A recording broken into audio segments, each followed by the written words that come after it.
किसी गांव में रूपा नाम की एक स्त्री रहती थी।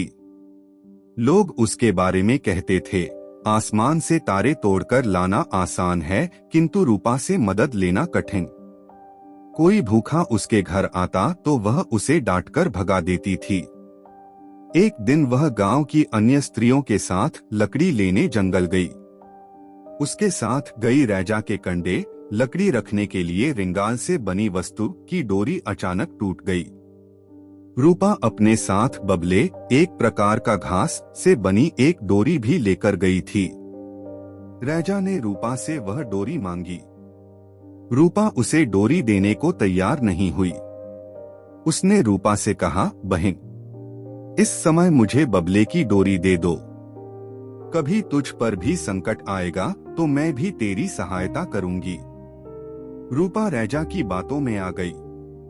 उसने न चाहते हुए भी वह डोरी रैजा को दे दी। यह उसके जीवन का पहला पुण्य कार्य था। समय बीतता गया। एक दिन रूपा अचानक बीमार पड़ गई। वह बेहोश हो गई। उसका सूक्ष्म शरीर यमलोक चला गया। यमलोक में उसे बहुत भूख लगी। उसने देखा एक जगह पर कुछ लोग स्वादिष्ट खाना खा रहे थे। उसने खाना बांटने वाले से खाना मांगा।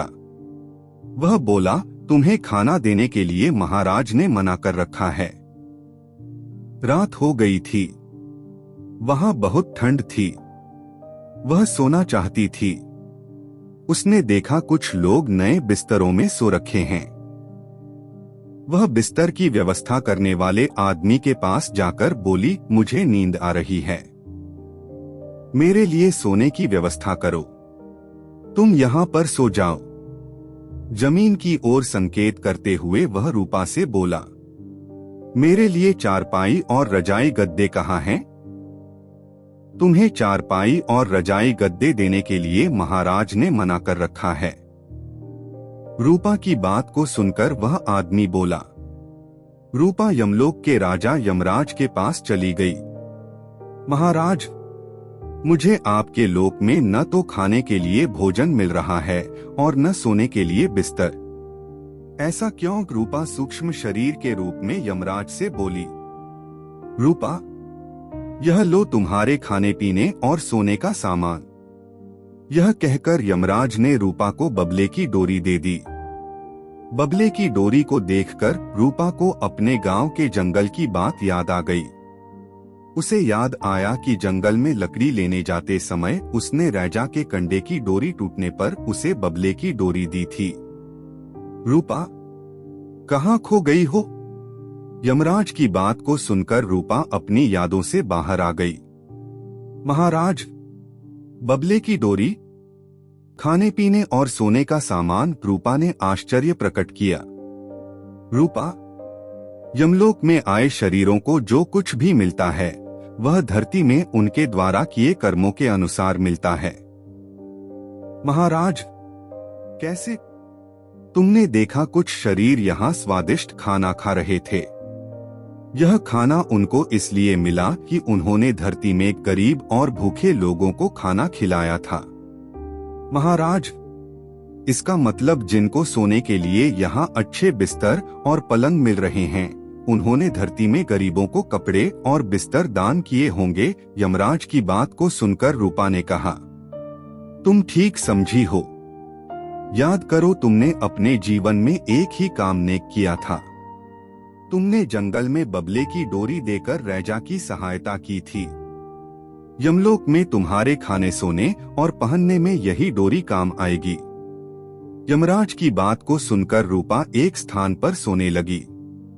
उसने यमराज की दी हुई बबले की डोरी को बिछाया। वह भूख और प्यास से तड़पने लगी। रात को भयंकर ठंड पड़ी। वह ठंड से थरथर कांपने लगी। सुबह हुई। वह यमराज के पास जाकर रोकर बोली, महाराज, मैं जब से यहाँ आई हूँ मैंने न कुछ खाया। मैं रात को भी सो न पाई।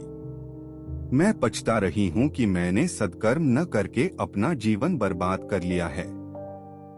मुझे एक बार सुधरने का अवसर दीजिए।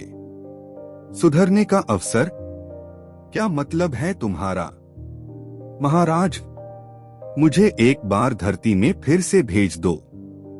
यमराज की बात को सुनकर रूपा ने कहा। यमराज को रूपा पर दया आ गई। उसने उसके सूक्ष्म शरीर को धरती में वापस भेज दिया।